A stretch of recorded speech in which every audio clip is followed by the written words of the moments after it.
Vous vous attendiez pas à m'entendre parler directement, hein? J'avoue, d'habitude, je suis plus à l'aise à l'idée de passer par un post communauté ou de vous répondre en commentaire, mais je me suis dit qu'une petite vidéo bonus, ça ferait de mal à personne. Si? Alors, aujourd'hui, je vous propose de vous montrer à quoi ressemble mon quotidien de créateur de contenu. Pour la phrase que je viens de dire, ça donne l'impression que j'ai grave le melon. À l'aide. Mais avant de commencer la vidéo, laissez-moi vous présenter le sponsor du jour. Non, même pas vrai. Plus sérieusement, je voulais vous parler sincèrement de deux petites choses. Si les discussions sérieuses, ça vous saoule, eh ben, je suis désolée de vous infliger ça dans mes vidéos, mais il était temps que j'en parle.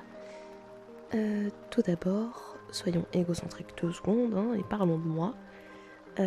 Enfin, je dis ça, mais concrètement, cette vidéo entière va porter sur moi. Bon, allez, j'arrête de tourner autour du pot et je rentre dans le vif du sujet. Qui est-ce que je suis? Je reçois plein de commentaires sur YouTube, sur Patreon et même des messages privés qui me posent plein de questions sur moi. Alors, laissez-moi me présenter un peu. Mon nom de créateur est Lisandre, mais j'aime bien qu'on me surnomme Lizzie parce que je trouve ça plus cute. Je suis née pendant le mois de février et pour enfin répondre à cette question que j'ai vue des milliers de fois, non, je ne suis pas une femme. Oui, je suis un mec. Je sais que ça peut paraître confus parce que j'ai une voix plutôt aiguë, caractéristique souvent associée aux femmes, mais je suis un garçon. Et ça ne m'empêche pas de créer du contenu avec des personnages féminins, et le fait que je confirme mon genre ne veut pas du tout dire que je compte arrêter de faire des vidéos avec Milky, évidemment. Ce propos, c'est juste une simple affirmation pour répondre aux personnes curieuses qui ne comprenaient pas mon genre. Donc, à partir de maintenant, si jamais vous voyez une personne me genrer au féminin, vous pouvez bien sûr la corriger, mais je vous demande juste de le faire de manière respectueuse, car cette personne pourrait tout simplement ne pas avoir vu cette vidéo ou ne pas avoir remarqué le fait que j'ai précisé mes pronoms dans mon profil. Ce genre d'erreur n'est pas forcément mal intentionné, c'est une erreur. Parfois, les choses ne sont juste pas claires pour tout le monde. Et c'est aussi l'une des raisons pour lesquelles je n'ai jamais pris le temps de mettre mon genre en avant, parce que je ne voulais rien imposer à personne. Mais malheureusement, ça fait que je pensais pas à mon propre bien-être. Donc, après y avoir pas mal réfléchi, et dans le but aussi de créer une communauté saine et respectueuse, où tout se dit, tout simplement, j'ai décidé d'en parler ouvertement en vidéo. Ça c'est fait.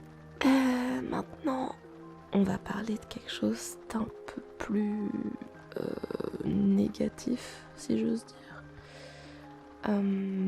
Vous avez dû le remarquer, mais toutes mes vidéos ASMR ont un point commun. Toutes mes vidéos, donc, dedans, moi, Lisandre, je ne suis jamais la personne qui m'adresse à vous.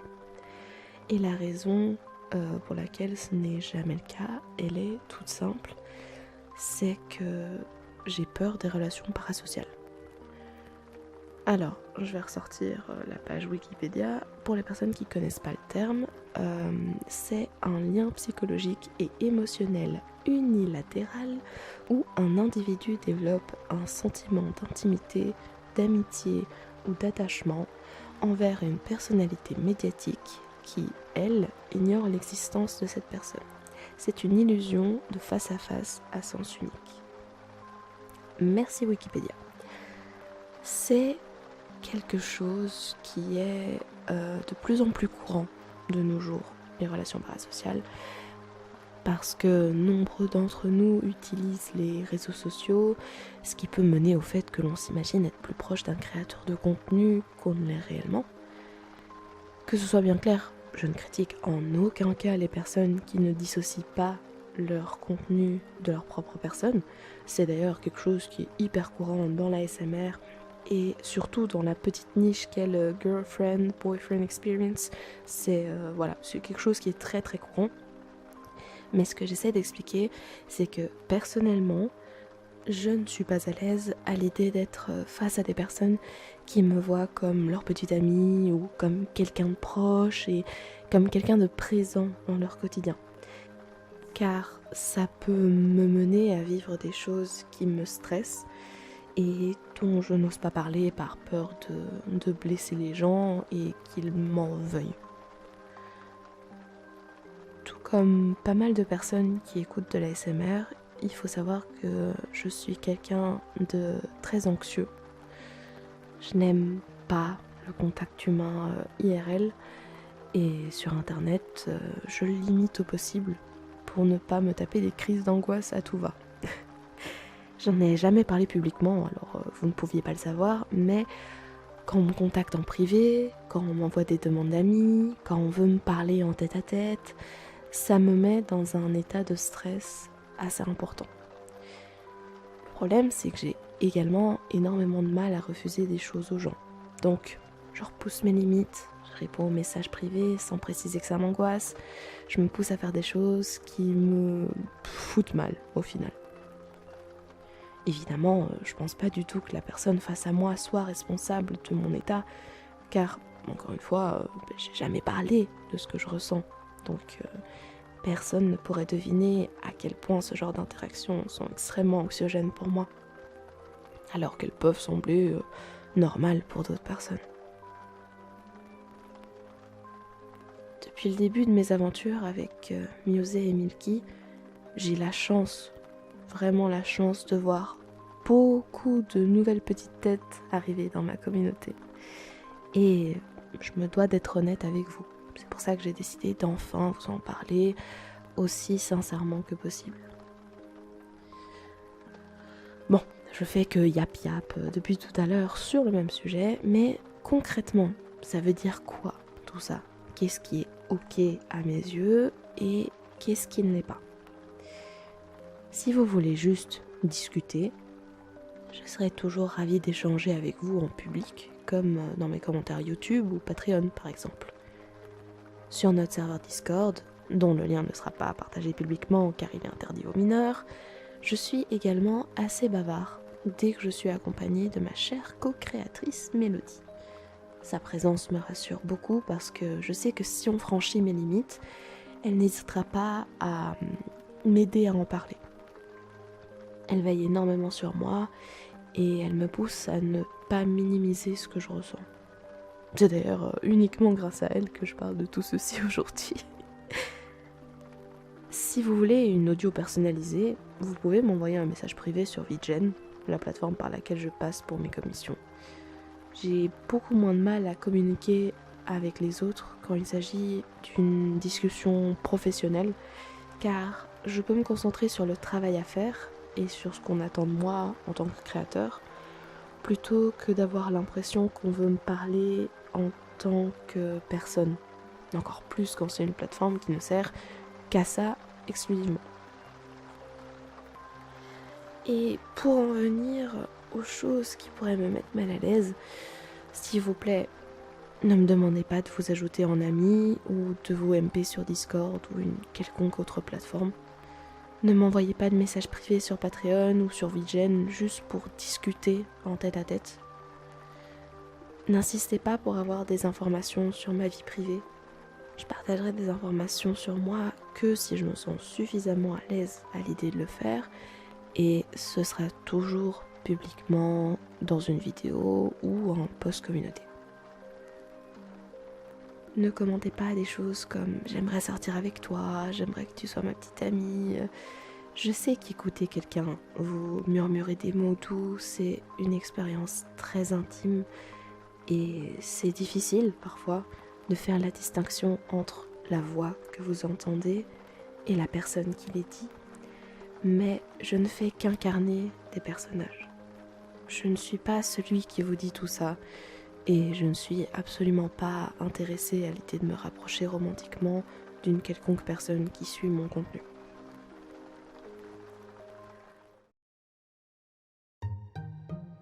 Voilà. Bon, c'était chiant. Maintenant, passons à la partie fun de la vidéo. Une journée dans la vie de Lizzie. Ou plutôt, comment est-ce que je crée du contenu?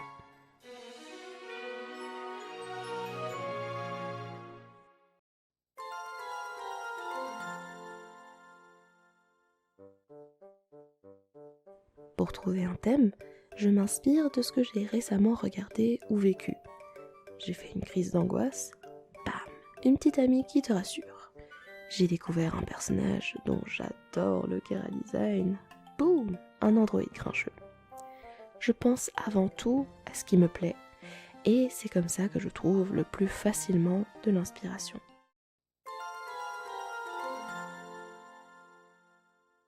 Une chose qui a radicalement changé entre ma façon d'écrire des scripts avant et après avoir commencé à construire l'univers de Musée et Milky, c'est le fait que je ne m'impose plus de seuil de mots minimum à atteindre. Auparavant, j'écrivais toujours mes scripts en m'obligeant à atteindre un minimum de 1000 mots, ce qui équivaut plus ou moins à 10 minutes de temps de parole, parce que je voulais produire beaucoup d'audio, quitte à ce que le thème ne soit pas très inspirant, et au final, je les trouvais peu immersives et toujours très courtes. Maintenant, je me limite à 2 audios SFW par mois, une par personnage, et j'essaye d'écrire tout ce qui me passe par la tête. Peu importe si je mets trop de triggers, peu importe si parfois mes thèmes sont un peu trop répétitifs, peu importe si je dévie un peu de l'idée de base. Je me contente d'écrire ce que j'ai en tête et d'y mettre le plus de sentiments et de sincérité possible. Parfois, ça ne donne que des vidéos d'une vingtaine de minutes. Parfois, ça se transforme en vidéo d'1 heure de long. J'essaye de ne plus me limiter ni m'obliger à atteindre une certaine longueur. Et cette technique fonctionne bien. J'arrive en général à finir mes scripts bien à temps, car je prends toujours de l'avance. Au moment où j'ai pris des notes pour savoir quoi vous dire dans cette vidéo, c'était le 20 avril. J'avais déjà terminé le script de l'audio NSFW qui sortirait le 26 avril, mais j'avais également déjà écrit 2 autres scripts pour 2 audios NSFW, ainsi que les 2 prochaines audios SFW 2000 qui sortiraient du coup en mai, et l'un des scripts au choix qui sortirait en juin ou en juillet. C'est en général l'étape la plus simple à faire pour moi, car je peux m'en charger à tout moment. Je peux le faire au travail, dans le bus, chez moi. Si j'ai de l'inspiration, je vais sur mon drive et je me mets à pianoter sur mon clavier aussi longtemps que je le peux.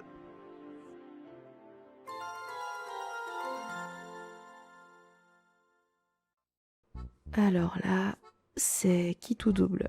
Soit je peux tout enregistrer d'un coup, soit ça me prend des semaines. Je peux m'enregistrer que 2 jours par semaine, car je travaille un peu plus tard ce jour-là. Alors je me lève vers 7h, et pendant que tout le monde ronfle chez moi, je me mets à chuchoter dans mon micro. Parfois, je peux enregistrer tout un roleplay sans souci, mais d'autres fois, je dois m'y prendre pendant 3 à 4 sessions. C'est en général à cause des bruits parasites, que ce soit à cause de mes voisins,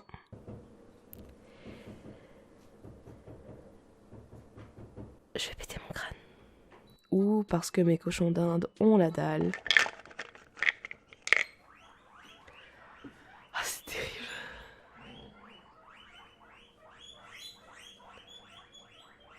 C'est terrible.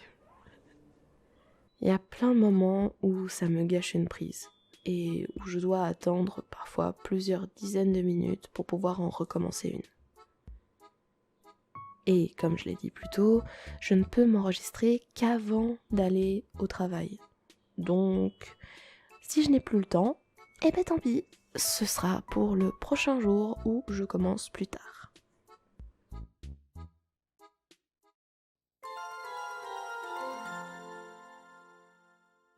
Alors, sincèrement, je triche. Je devrais pas séparer cette étape de la suivante, mais techniquement, je la fais sur un logiciel différent. Alors, je fais pas exactement au même moment que la suivante. Le nettoyage, c'est tout simplement l'étape qui crée le début de la magie. Écoutez ça. Là, vous entendez sûrement mon PC en fond, peut-être un peu de vent dehors, ce genre de petits bruits parasites qui peuvent vous rappeler que vous êtes en train d'écouter une audio et non pas de vivre une scène réelle. C'est ici qu'interviennent mes 3 outils de nettoyage préférés. La réduction de bruit, le compresseur et la normalisation. Mais alors, à quoi servent chacun de ces outils ? Tout d'abord, la réduction de bruit, comme son nom l'indique, elle sert à réduire le bruit ambiant. Donc, le ventilateur du PC et tout type de grésillement constant dû aux appareils branchés, tout ça, ça peut être supprimé très facilement grâce à cet outil. Il suffit d'analyser un petit morceau du bruit de fond. Je laisse en général 15 à 30 secondes de silence à la fin de mes enregistrements pour ça. Et ensuite, de sélectionner tout l'enregistrement, supprimer le bruit et boum, c'est tout beau, tout propre. Le deuxième outil que j'utilise, c'est le compresseur. C'est ce qui va permettre de réduire l'écart entre le pic de volume le plus fort de mon audio et le pic le plus faible, afin d'éviter de vous faire des screamers quand je parle normalement en soft spoken, puis que tout à coup je me rapproche et que je chuchote au creux de votre oreille. En général, j'essaye de ne pas trop abuser de cet outil car ça peut vite donner un effet fake et radio au lieu de garder une qualité qu'on pourrait entendre dans une situation réelle qui se déroule autour de soi. Le troisième et dernier outil dont je me sers à chaque audio, c'est la normalisation. Au début, je confondais son effet avec celui du compresseur, mais la normalisation sert à ajuster le volume total de l'audio et à l'amener à un niveau cible. C'est ça qui m'aide à garder un niveau sonore plus ou moins similaire d'une audio à l'autre, pour que vous puissiez les écouter en playlist sans qu'il n'y ait de trop gros changements de volume. Évidemment, ça dépendra si vous vous tapez des pubs, mais ça, plaignez-vous à YouTube, moi je n'en mets pas, ma chaîne n'est pas monétisée.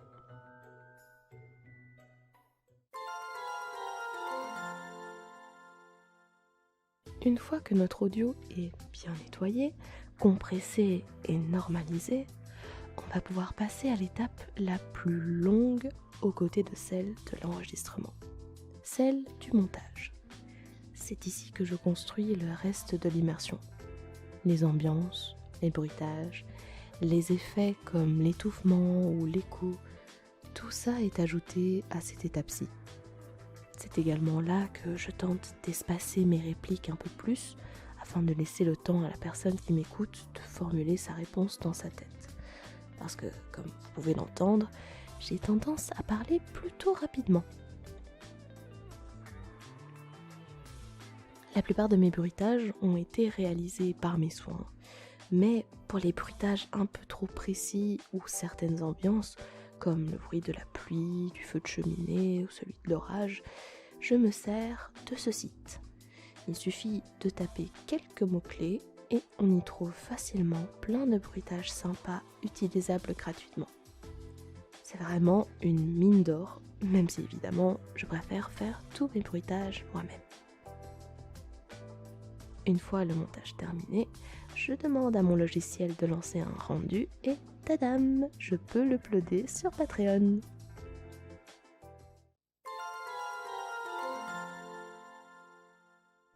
C'est encore une fois un peu de la triche de considérer ceci comme une étape, parce que je ne fais pas grand-chose. Mais ça me prend tout de même du temps, alors autant que j'en parle.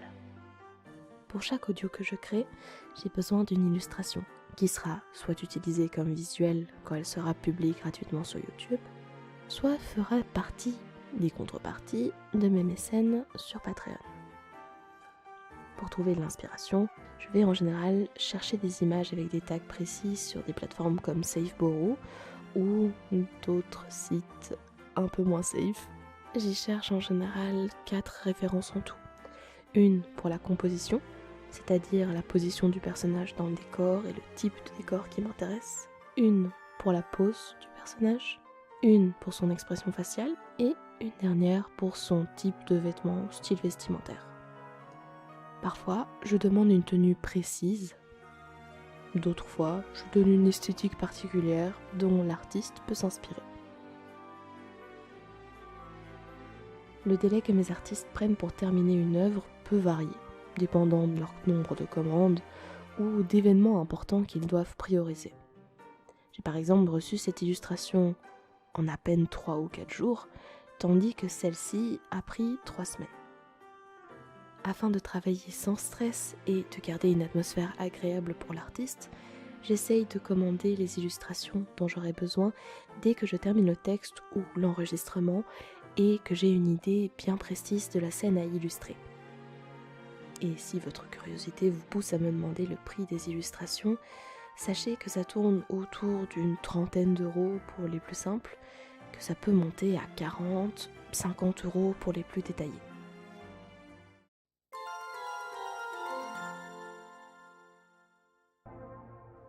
Et nous voilà enfin arrivés à la dernière étape. Ce n'est pas la plus longue, mais elle me demande tout de même pas mal de travail. Je l'appelle l'étape du montage vidéo, mais je fais globalement un peu de tout dedans. Tout d'abord, j'ouvre mon projet de base où j'ai déjà placé le petit jingle du début, ainsi que les éléments du décor de l'échoppe de Musée ou du laboratoire de Milky. Je rajoute tout ce dont j'aurai besoin, que ce soit les audios ou le visuel, et je commence à synchroniser les actions des différentes poses de Musée et Milky avec ce qui se passe dans l'intro. Une fois que j'ai terminé, je fais un rendu que je vais ensuite passer dans un autre logiciel appelé Shoost, où je rajoute quelques petits effets sympathiques au visuel. J'enregistre le résultat et je retourne sur Vegas remplacer ma première version du visuel par celle que je viens d'améliorer dans Shoost. Je fais de même pour l'illustration qui animera le roleplay en lui-même et c'est tout bon, je peux passer au rendu final. Pendant que ce rendu se fait, je vais sur Photoshop pour créer ma petite miniature. Je m'amuse à rajouter quelques gribouillis mignons et c'est terminé en quelques minutes seulement. Puis, je upload tout ça sur YouTube en faisant attention à bien créditer mes artistes en description et après un dernier visionnage de vérification, je poste la vidéo.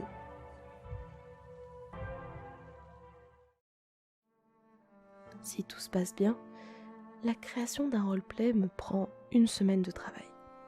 Mais si c'était tout le temps aussi rapide, vous vous doutez bien que je uploaderais chaque semaine sur YouTube, n'est-ce pas?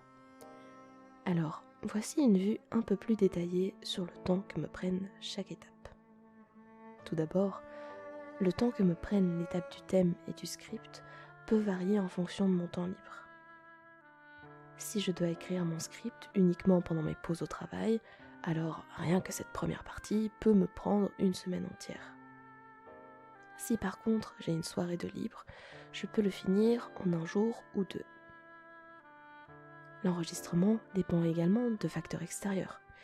Comme je l'ai dit, si mes voisins décident de faire du bruit et de ne pas me laisser m'enregistrer avant d'aller au travail, j'ai besoin de plus de temps. Dans l'idéal, une session d'enregistrement le matin avant d'aller au travail suffit pour une audio de 30 minutes. Pour les audios plus longues, j'ai en général besoin de 2 sessions d'enregistrement. Et pour les audios en duo, où j'interprète Musée et Milky, elles me prennent en général 2 fois plus de temps. Ce qui est logique, car parfois ils parlent en même temps, s'entrecoupent ou font des actions simultanées qui me demandent de me réenregistrer sur une piste séparée. Je m'occupe en général du nettoyage et du montage audio dans la même soirée, ce qui me prend en général 1 heure pour les audios de 30 minutes. Mais parfois j'ai besoin de 3 heures ou plus, car certaines audios nécessitent plus de bruitage, d'effets et de peaufinage. Et je suis perfectionniste, c'est bon, comme ça c'est dit. Le visuel ne me prend en général qu'une petite heure de recherche et une autre heure de plus pour décider à quel artiste je vais confier le projet et pour lui envoyer mes références et lui décrire de la manière la plus compréhensible possible ce que j'attends. Et enfin, le montage visuel me prend en général 2 heures, car je dois attendre que Vegas fasse ses différents rendus. Ce qui peut prendre beaucoup de temps. Donc, dans une semaine idéale, je termine mon script le lundi, j'enregistre le mardi, je nettoie et je monte l'audio le mercredi, je m'occupe du visuel le jeudi, je travaille sur le montage visuel de l'audio du mois précédent le vendredi, et je publie l'audio de Patreon et la vidéo gratuite de YouTube le dimanche. J'aimerais que ça se passe toujours aussi bien. Voilà, c'était mon quotidien. J'espère que ça vous a plu de découvrir un peu l'envers du décor, mais également que cette vidéo pourra peut-être inspirer d'autres personnes à lancer leur propre chaîne. Faire de l'ASMR, c'est à la portée de tout le monde. C'est mon métier à mi-temps et pourtant j'utilise encore des logiciels gratuits comme Audacity. La voix, ça se travaille. L'écriture, ça s'affine. Le montage, ça s'apprend. Le plus important, c'est d'y mettre son cœur et d'être sincère, de réellement aimer ce que l'on fait. Si une personne fait de l'ASMR sans avoir envie de réellement créer une atmosphère détendante ou de transmettre des émotions à travers une histoire, ça se sentira et ça sonnera faux. Quand j'ai commencé à en faire en 2020, c'était encore une toute petite niche qui n'était pas très connue chez les francophones. Tout comme le VTubing, la niche des roleplays ASMR a grandi au cours des dernières années et chaque jour, elle s'enrichit encore plus. Il n'y aura jamais suffisamment de monde dedans pour qu'une personne de plus ne puisse pas y trouver sa place. Le plus important, c'est de le faire en imitant tout son cœur. C'est comme ça que vous réussirez à créer du contenu authentique et qui touchera les autres.